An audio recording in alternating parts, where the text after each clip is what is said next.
El día de hoy los quiero invitar a mi lugar especial.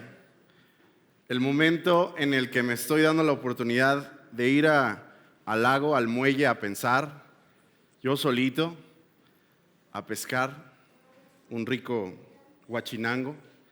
Invitarlos a ustedes a contarles una historia y aprovechar este momento para contarles una historia sobre un pescador. Todo esto que ven aquí es porque hubo la historia de un pescador que impactó mi vida y creí digno el día de permitirnos adentrarnos en la vida de ese pescador. Para empezar a contarles esta historia, quisiera situarlos a ustedes en posiblemente la situación o el corazón que llevó a este pescador a estar en las circunstancias que estuvo. Y respóndanme estas preguntas en sus cabezas sobre ustedes mismos. ¿Alguna vez han sentido la frustración por no avanzar en su vida como les gustaría? ¿Alguna vez les ha pasado? A mí sí. ¿Has sentido que tienes un destino mayor al que está perfilado para tu vida? ¿Has sentido que, no sé a qué se dediquen todos los que están aquí, incluso algunos sé que están estudiando? Yo me dedico a ventas. Y a veces me pregunto, Señor, ¿mi vida está destinada a ser vendedor? ¿O habrá gente que sea diseñador, gente que sea herrero, gente que sea carpintero? Y estoy seguro que muchas de esas vidas, aunque es una bendición el empleo, mientras pasan los años y los años se preguntan, Señor, ¿eso es todo? ¿Eso es lo que quieres para el resto de mi vida? ¿Has pensado quizá que no eres lo suficiente bueno para alcanzar un sueño que hay dentro de tu corazón? Porque estoy completamente seguro que todos los que estamos aquí tienen un sueño en su corazón, incluso que ese sueño no es muy evidente, o sea, no es muy claro. Y eso pasa, es un gran problema de la juventud. Ya los que no somos tan jóvenes ya no tenemos tanto ese problema, pero un gran problema de la juventud es que los sueños en nuestro corazón están algo nubosos. Sabemos que queremos algo, que queremos honrar a Dios en nuestras vidas con algo, pero no sabemos bien en qué. Conforme van pasando los años y conforme va pasando la vida, las cosas se van aclarando y esa es una gran bendición. Y es ahí donde empezó la historia de Pedro.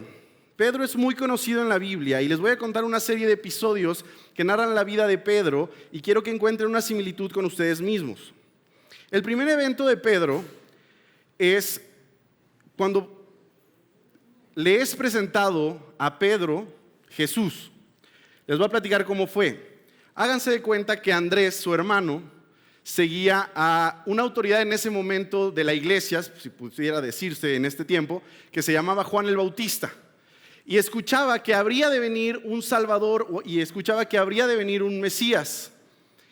En su momento escuchó de Juan que el Mesías ya estaba en esa tierra, estaba en ese momento y que ya lo podían seguir. Entonces Andrés fue y le dijo a su hermano Pedro, hermano, el Mesías que hemos estado esperando ya llegó, está aquí, se llama Jesús.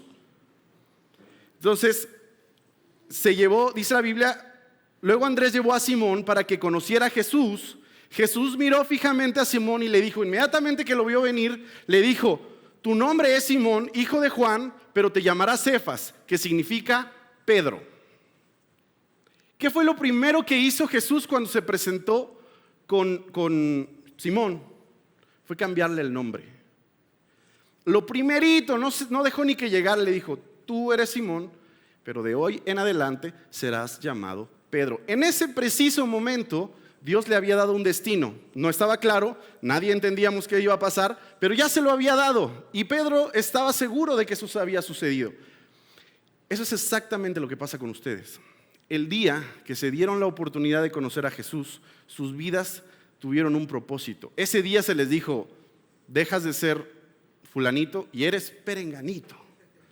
Ok, a lo mejor yo no tengo el nombre de todos ustedes, ni siquiera tengo el nombre que Jesús les ha dado, pero Dios les ha dado un propósito exactamente igual que se lo dio a Pedro. Y ese propósito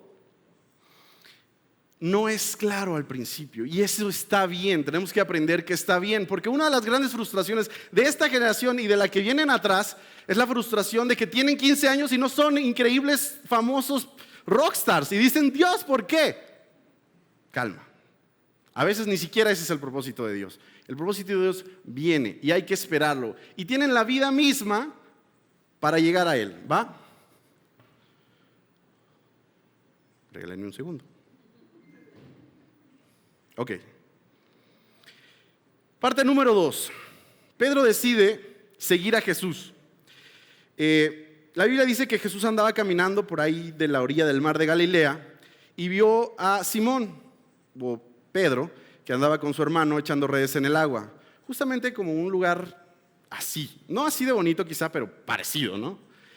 Y dice la Biblia que Jesús los llamó y les dijo, vengan, síganme y yo les enseñaré cómo pescar personas. Y enseguida dejaron las redes y lo siguieron. Había un antecedente, si se dieron cuenta, en la primera escena, Pedro y Jesús se conocieron y le fue dado un propósito a Pedro. Segunda escena, Pedro estaba trabajando en una vida normal, como todos nosotros la tenemos, y es el momento en que Jesús le dice, eso que haces hoy día, te voy a permitir elevarlo a un nivel que no conoces. Yo no sé a qué se dediquen todos los que están aquí, pero yo estoy seguro que el día que Dios habló conmigo, me dijo, Fabián, tú eres vendedor, yo te voy a enseñar a vender el evangelio como quiero que lo hagas.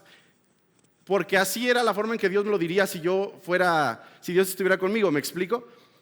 Pedro era pescador, yo soy vendedor, Dios se lo dice a cada quien con el lenguaje que lo entenderían, ¿me explico? Entonces, no sé a qué se dediquen ustedes, no sé qué sueñen hacer, no sé qué hagan en este momento, pero estoy seguro que Dios les va a dar un propósito y va a utilizar lo que hoy saben hacer. Quizá les enseñe a hacer muchas cosas más porque Dios no tiene límites y lo que hoy son ahora puede ser transformado totalmente en 1 año, en 2 años, en 3 años. ¿Va? Ok. Nota muy importante. Cuando esperemos el propósito de Dios, tenemos que estar haciendo algo. ¿Saben? Pedro estaba trabajando. Uno de los grandes errores de aquellas personas, y desafortunadamente sí conozco algunas, que no, yo estoy esperando la voz de Dios, estoy esperando el propósito de Dios. ¿Y qué llevas haciendo 5 años? Nada. ¿Cómo que nada? Sí, no, aquí estoy esperando la voz de Dios. Oye, qué difícil es ver a alguien que está esperando la voz de Dios y en el proceso no está haciendo nada. Hagan lo que tengan en sus manos. Pedro tenía una barca y tenía redes y estaba haciendo eso. Jesús eventualmente se presentará a sus vidas, como se le presentó a Pedro, y les dirá, vamos a hacer otra cosa. O vamos a hacer eso, vas a continuar pescando y vamos a hacer otra cosa más. ¿Estamos de acuerdo? Ok.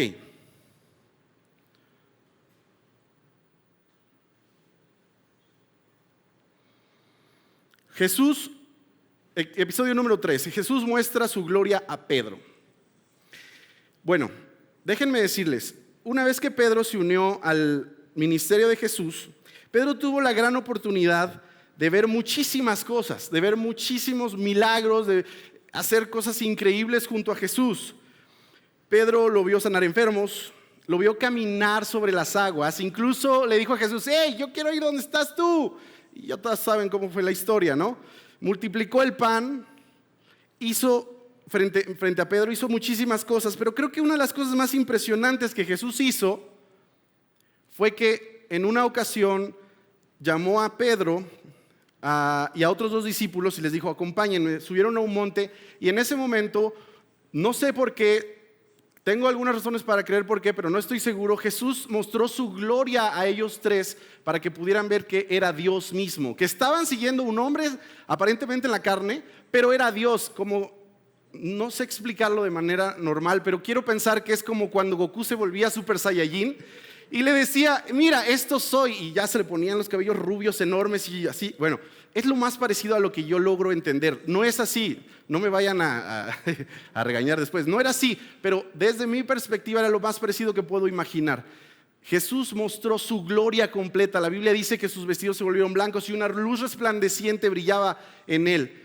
Y esto lo vio Pedro. Es más, Pedro quedó tan confundido que creo que empezó a decir, Señor, no creo, es así. Pedro dijo, ¿quieres que hagamos unas enramadas y te levantemos aquí un altar? Porque en ese momento estaba Jesús y también, apareció Elías y Moisés. Fue digamos que una visión que pudieron presenciar estos discípulos, y lo que estaba diciendo Pedro era una sinsentidez, ¿sabes? Entonces, ¿qué me dice eso que sucedió? Pedro tuvo la gran oportunidad de ver algo que nosotros no hemos visto y probablemente ni siquiera nadie verá hasta el momento en que Jesús regrese. Incluso los discípulos que convivían con Jesús tampoco vieron, el resto no lo vieron. Cuando estaba analizando este pasaje dije, ¿cuántos de nosotros hemos dicho, Señor, déjame ver un milagro para que yo te crea? Muchos. ¿Cuántos hemos dicho, Señor, si tú haces esto, yo te creería? Pedro vio a Jesús mismo glorificado y uno de sus grandes problemas posteriores fue la fe. ¿Qué nos dice eso? ¿Cuál es la moraleja de eso? Los milagros no fundamentan la fe. Es un proceso en el que Dios crece la fe en nuestros corazones. Dejemos de pedir milagros para que hagamos nosotros las cosas. Señor, si tú haces esto, yo voy a hacer esto otro. Yo voy a darte mi vida. Si tú me das esto que quiero, yo voy a hacer todo lo que me pides. Dios no necesita impresionarnos, porque a los que realmente fueron impresionados, no les funcionó. Ahorita lo vamos a ver. 4. Declara Pedro a Jesús como el Cristo. Obviamente entre estos puntos hay un tiempo largo, ¿no? Pero llega un momento, después de algunos años del ministerio de Jesús, que Jesús le pregunta a sus discípulos, ¿quién dice la gente que soy yo? Y sus discípulos le contestan, unos dicen que eres un profeta, otros dicen que eres Elías. Y Jesús les dice, bueno, eso dice la gente. Ustedes que viven conmigo, que comen conmigo, que duermen conmigo, ¿quién dicen que soy? Y ya conocen al que luego levanta la mano. Siempre hay un compañerito, yo. A ver, Pedro, ¿qué pasó? Tú eres el Cristo, el Hijo del Dios viviente. Y en ese momento Jesús le dijo, sí, Pedro, yo soy el Cristo. Y bienaventurado eres porque no te fue revelado por nadie, sino llegaste a esa conclusión por medio de una revelación de Dios. Imagínense a Pedro frente a sus otros 11 compañeros, no andaba que no cabía, ¿no? No, yo soy muy grande. Digo, quienes han leído la Biblia se habrán dado cuenta que en algún momento que uno de los principales problemas de los discípulos es que todos querían ser el más grande, ¿no? Todos querían ser grandes. Imagínense cuando Jesús le dijo a Pedro, tuviste la máxima revelación que el hombre puede tener. No, pues Pedro no cabía.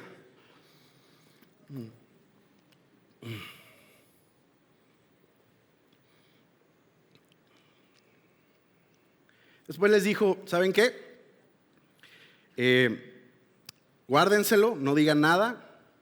Esto tiene que continuar como va. El siguiente acto, hasta ahí queda el cuarto acto, el siguiente acto está muy cercano al anterior. Y quiero que guarden la imagen de Pedro del punto anterior y la pasemos a la siguiente. Se llama Pedro intenta convencer a Jesús de evitar la cruz. Dice la Biblia que mientras iban a Jerusalén, Jesús les dijo que era necesario que él padeciese por medio de los ancianos de esa época, de los religiosos de esa época, fuera muerto y resucitara. La Biblia dice que Pedro lo llamó aparte y le dijo, no, mira Jesús, pues no tienes que sufrir, no está chido, quédate con nosotros, aquí el cotorreo está muy bien y no vayas, no es necesario que sufras. Yo creo que ese fue uno de los momentos más vergonzosos que Pedro pudo tener, porque Jesús le contestó, quítate de delante de mí, Satanás, porque no pones la mira en las cosas de Dios, sino en las de los hombres. ¿Se acuerdan del escenario anterior? O sea, Pedro andaba, soy lo máximo. Imagínense que un momento después su maestro, después de que él trata de hacer que su maestro se compadezca de sí mismo, Jesús le dice, aléjate de mí, Satanás. Entonces yo creo que en ese momento Pedro dijo, ay, Qué momento tan ríspido entre la relación con su maestro. Y no solo hizo eso, dice la Biblia que llamó a la gente y en ese momento les dio un discurso poderosísimo. Les dijo, llamando a la gente y a sus discípulos, les dijo: si alguno quiere venir en pos de mí, niéguese a sí mismo y tome su cruz y sígame. Porque todo el que quiere salvar su vida la perderá, y todo el que pierda su vida por causa de mí, del evangelio, la salvará. Porque ¿qué aprovechará al hombre si gana todo el mundo y pierde su alma? Imagínate que el maestro se avienta una predicación por la barbaridad que acabas de decir hace 5 minutos. No, pues toda la predicación entonces sí. Porque sabes que el motivo de la predicación fue lo que vio en tu corazón. Porque Pedro en ese momento estaba viendo como prioridad su placer, su vida misma, sus propósitos, sus gustos, lo que él quería. Esta tierra era el propósito en ese momento. El consejo de Pedro a Jesús estaba basado en un corazón que ama este mundo. Y por eso Jesús le dijo: hey, no, apártate de mí, porque esa no es lo que yo vine a hacer. ¿Estamos de acuerdo?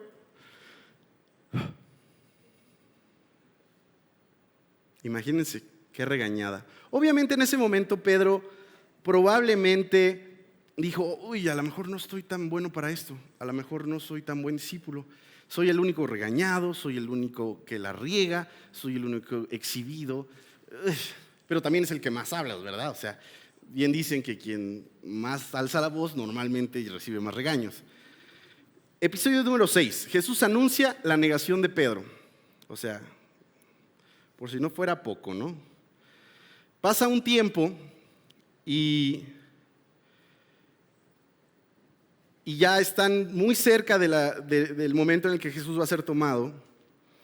Y háganse de cuenta que yo creo que Pedro, tratando de componer el error que había cometido, cuando Jesús anuncia que es time, Pedro le dice textualmente: si me fuera necesario morir contigo, lo haré. Y Jesús le dice: Y Jesús le dijo a Pedro: hoy, antes que cante el gallo, me negarás 3 veces. Y Pedro dijo: no, yo te amo muchísimo, daría mi vida por ti, haría lo que fuera. Y Jesús le dijo: todavía no. Escuchen esto. No lo dijo textual, pero estoy seguro que estaba en el corazón de Jesús. Todavía no morirías por mí, porque es un proceso. ¿Estamos de acuerdo? Episodio número 7.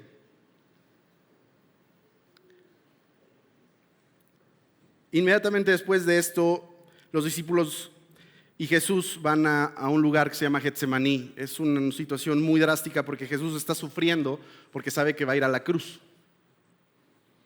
Y él empieza a vivir una experiencia, yo creo que de las más difíciles, y le pide a sus discípulos que oren con él. Oren conmigo, estoy débil, estoy triste. El Dios mismo hecho hombre está pasando las circunstancias más complicadas de su vida. Y adivina qué hacen sus amigos, sus colegas, la gente que ha pasado 3 años junto con él, hombro a hombro, que van al baño juntos, que comen, que todo. Cuando Jesús los necesitaba, se quedaron dormidos en 3 ocasiones. De nuevo estaban mostrando que no entendían el propósito, de nuevo estaban mostrando que todavía no estaban preparados, aunque ellos, todos en el escenario anterior dijeron: no, Señor, de verdad, si tú vas a padecer, nosotros padeceremos contigo. Difícil, ¿no? Yo creo que Jesús menciona que en una de las ocasiones que volvió para ver si seguían orando, los vio dormidos, les dijo: oye, despiértense, estoy pasando el momento más difícil de mi vida, oren junto conmigo, es lo único que les estoy pidiendo. Y se volvieron a quedar dormidos. Qué gachos, ¿no? Entonces, ya llevamos más fallas, ¿no? ¿Cuántas llevamos? Como 3 o 4 fallas con Jesús, ¿no? Y unas cuantas vergüenzas.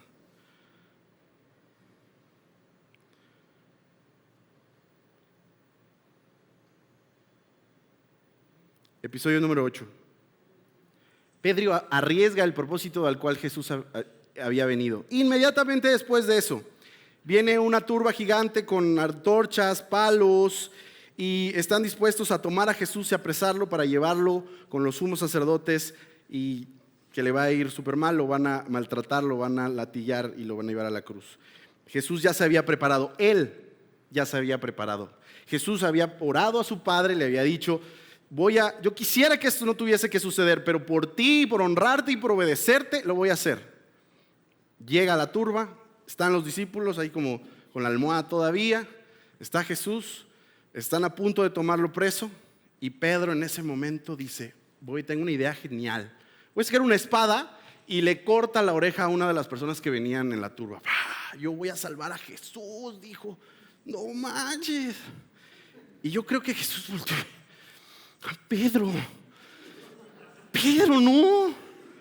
Y entonces dice la Biblia que sanó el oído inmediatamente de la persona y le dijo: Pedro, guarda tu espada. Textualmente se les dice: mete tu espada en la vaina, la copa que el Padre me ha dado, no la he de beber. Llevo horas orando para poder tomar el valor para hacer esto, y tú llegas y: no, yo voy a salvar a Jesús. Le dijo: no habían entendido todavía el propósito. Seguían mostrando acciones, o se habían generando acciones que evidenciaban una falta de entendimiento del propósito y la obra de Jesús. ¿Estamos de acuerdo? No, seguía cometiendo errores, pero pues, ya saben. Una cosa, episodio número 9. Jesús ya había dicho que Pedro le iba a negar, pero Pedro todavía no creía. ¿Cuántos de nosotros hemos estado en una alabanza tan increíble como la de hace rato y le hemos dicho: Jesús, yo haría lo que fuera por ti, dejaría la tóxica, dejaría al tóxico, haría lo que fuera, yo te amo? Y pasan 2 días y: bueno, Señor, pero es que pues no pude, ¿no? La realidad es que algo parecido sucedió con Pedro. Pedro le dijo a Jesús: yo haría lo que fuera por ti, moriría contigo. Pero la realidad es que cuando las circunstancias le llegaron a Pedro y tuvo que enfrentarlas, no lo hizo. Todos conocemos esa historia. La Biblia dice que cuando se llevaron a Jesús, Pedro lo siguió y estaba ahí como cerca sin que se dieran cuenta que era él. Y en 3 ocasiones le preguntaron: ¿eres tú de los que venían con Jesús?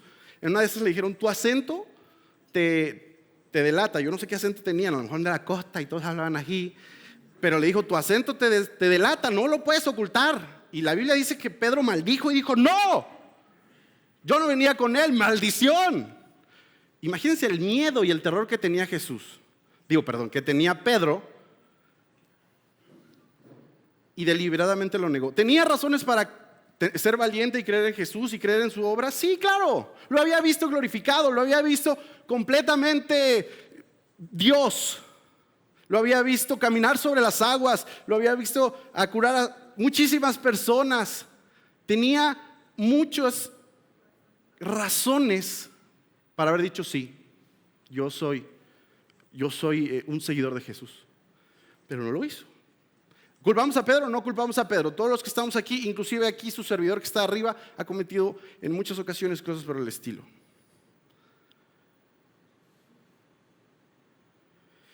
La Biblia dice que: y el gallo cantó la segunda vez. Entonces Pedro se acordó de las palabras que Jesús le había dicho: antes que el gallo cante 2 veces, me negarás 3 veces.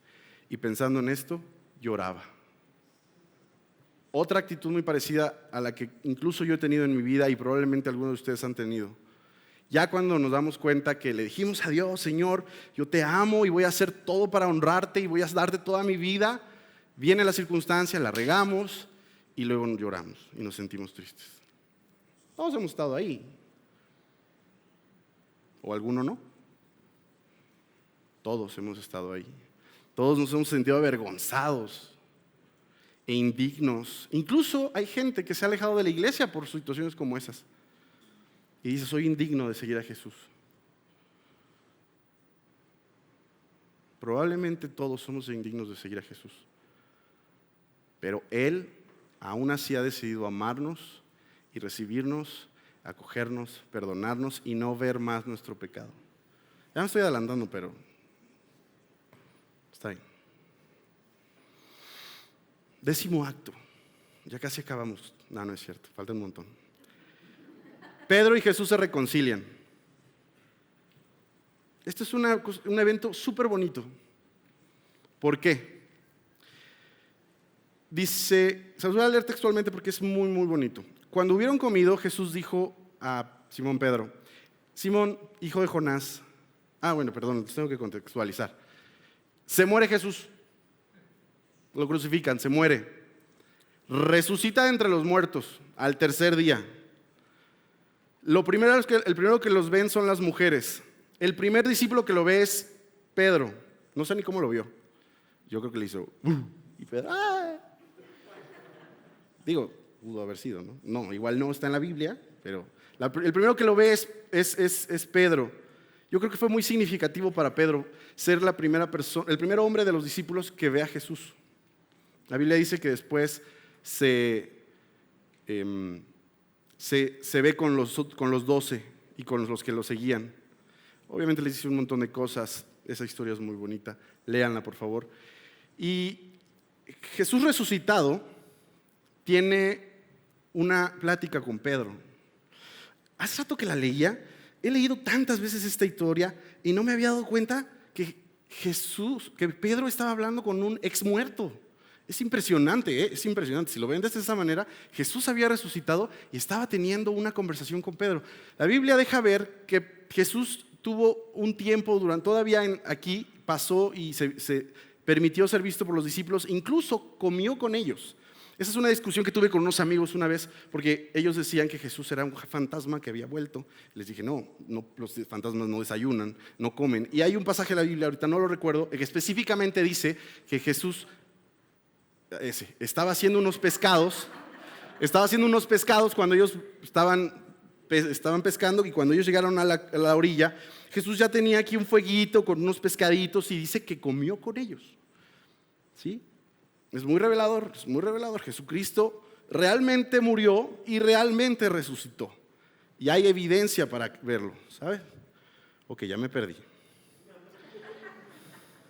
Ok, entonces ya estamos, Jesús resucitado, ya está cotorreando con sus discípulos antes de ahora irse, sí. Y dice, cuando hubieron comido, Jesús dijo a Simón Pedro: Simón, hijo de Jonás, ¿me amas más que estos? Le respondió: sí, Señor, tú sabes que te amo. Él le dijo: apacienta a mis corderos. Volvió a preguntarle por segunda vez: Simón, ¿me amas? Y él le respondió: Señor, tú sabes que te amo. Pastorea a mis ovejas.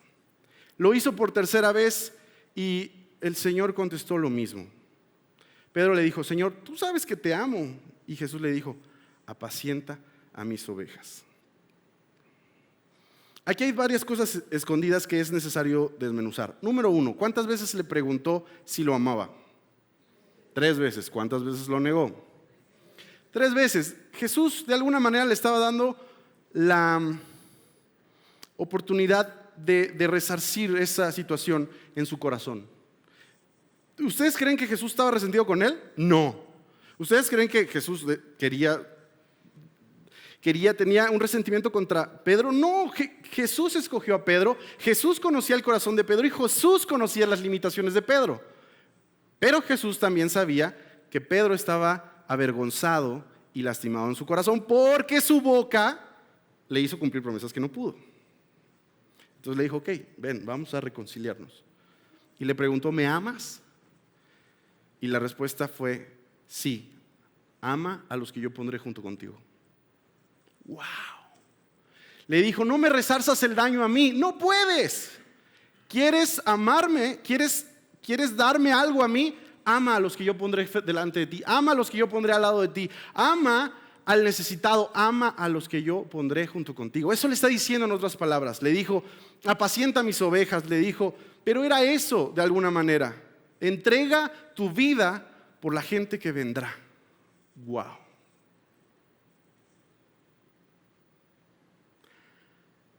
¿Alguna vez han querido retribuirle el daño a Dios de lo que han hecho?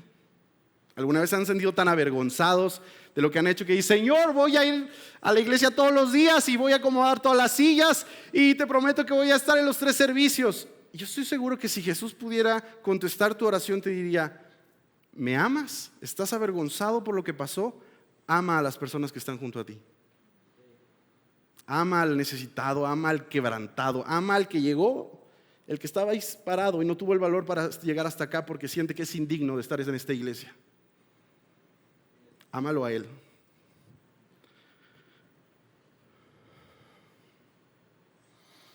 Ese fue el momento cúspide o más álgido de la relación entre ambos. Yo he estado ahí, ustedes han estado ahí. Fíjense, les voy a contar una historia. Yo tuve hace un tiempo, estaba manejando y a veces cuando manejo tengo el tiempo para hablar con Dios y llorar y gritar sin que mis vecinos me escuchen. Porque en el carro pues vas como hermético, pones la música y vas orando y llorando. Y si vas en el peri no pasa nada, nadie te ve. Porque si vas en calles más lentas, ahí te ven, te van a ver, es loco. Porque va llorando, ahí moqueando. Entonces yo me subo al periférico porque tengo mi trabajo, estaba hacia allá. Y voy llorando con Dios. Y yo recuerdo que en ese momento yo me sentía muy avergonzado con Dios. Y le digo, Señor, me siento avergonzado por fallarte. Señor, me siento muy avergonzado por fracasar. Y te soy honesto, no te amo lo suficiente todavía como para hacer las cosas bien. No te amo lo suficiente. Fui honesto con Dios. Y mientras lloraba y le decía, es que es la realidad. O sea, yo puedo venir aquí y alzar mis manos y decir, yo te amo. Pero en la realidad todavía no te amo lo suficiente. Porque si te amara lo suficiente, sería congruente con lo que digo. Sería congruente con lo que te prometo. Y no soy congruente.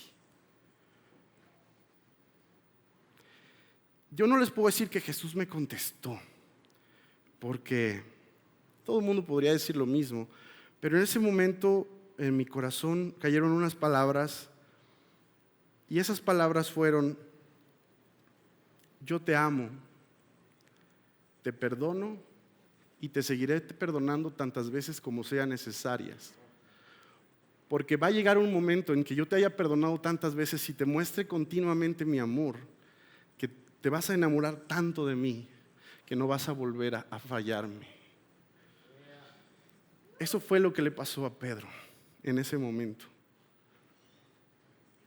Quizá los que ustedes están en este lugar están en la misma situación en la que yo estaba ese día. Señor, yo no te amo lo suficiente para honrarte. No te amo lo suficiente para darte tu lugar y eso me avergüenza. Y Dios me dijo, te perdono, síguete esforzando y te voy a continuar perdonando. Y esto no es apología de pecado, o sea, no estoy defendiendo, pues síganle, están haciendo mal, denle, Dios los va a perdonar. Ese no es el mensaje que quiero que se lleven el día de hoy. El mensaje que quiero que se lleven es que, me distrajeron, que a pesar de lo que hayan hecho, Dios los pretende enamorar con su amor, con su cuidado, con su perdón. ¿Sabes?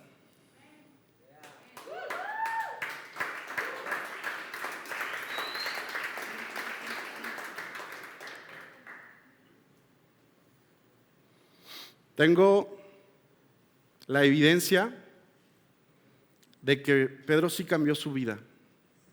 Pedro escribe primera y segunda carta de Pedro, obviamente. Y el contenido de esas cartas y lo que dice evidencian que Pedro llegó a un nivel de entendimiento donde sí se hizo realidad lo que él quería. Llegó a amar a Jesús al nivel que él soñó amarlo al principio. Si ustedes leen primera y segunda de Pedro, y por tiempo no puedo, pero hay frases tan poderosas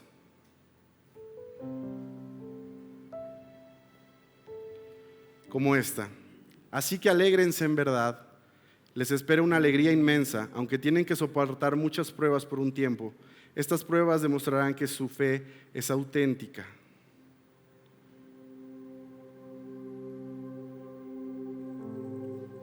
Las cartas de Pedro es Pedro hablándole a un grupo de personas que está sufriendo por ser cristianas. Y Pedro les está diciendo, está bien sufrir por Cristo, háganlo. Continúen, den su vida por Jesús. Incluso, primera y segunda de Pedro es escrito poco tiempo antes de que Pedro muera. Pedro murió en el año 62 a manos de Nerón. Y pues se cree que murió, creo que crucificado de cabeza. La Biblia no dice eso, pero murió por el Evangelio. Murió por el Evangelio. Dio su vida. Ahí lo menciona.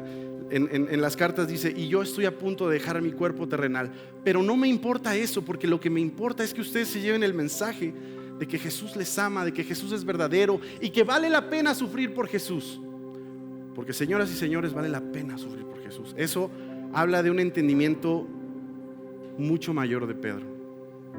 Les mostré los momentos más bajos de Pedro. Y Pedro puede llegar hasta los momentos más altos, donde es digno de morir por Jesús. O sea, él tiene la capacidad de morir por Jesús y está feliz de morir por Jesús. ¿A qué quiero ir con toda esta historia?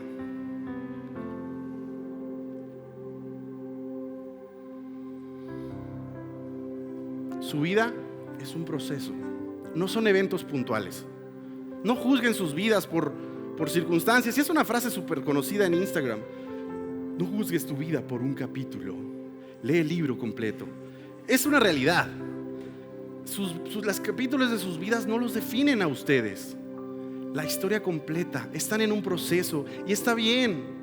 Van a ir creciendo. Solo no dejen de amar a Jesús, no dejen de seguirle, no dejen de buscarle. Se van a equivocar, sí. Pedro se siguió equivocando. Incluso ya siendo máxima autoridad de la iglesia, Pablo lo regaña y le dice: no andes haciendo barbaridades. Imagínense la vergüenza, ya siendo grandes chiefs, que Pablo regaña a Pedro. Va a haber caídas en el proceso. Incluso cuando ustedes sienten que ya son los máximos, va a haber caídas. Número 2, recuerden estos 3 puntos. Su vida es un proceso, llévense esto. Su vida es un proceso. Número 2, manténganse cerca de Jesús. ¿Recuerdan lo que le dijo Jesús a Pedro cuando lo llamó?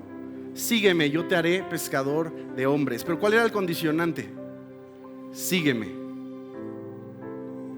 ¿Podemos seguir a Jesús? ¿Podemos darnos la oportunidad de, pase lo que pase, seguirlo a pesar de nuestros fracasos? Pedro lo siguió.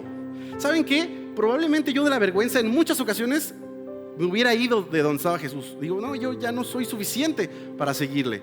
Pero Pedro, con todo y su vergüenza, la agarró y siguió cargándola y viendo a Jesús. Y ya cuando lo perdonaba se la sacudía. Pero seguía a Jesús. No abandonen la iglesia. Y no me hablo de esta.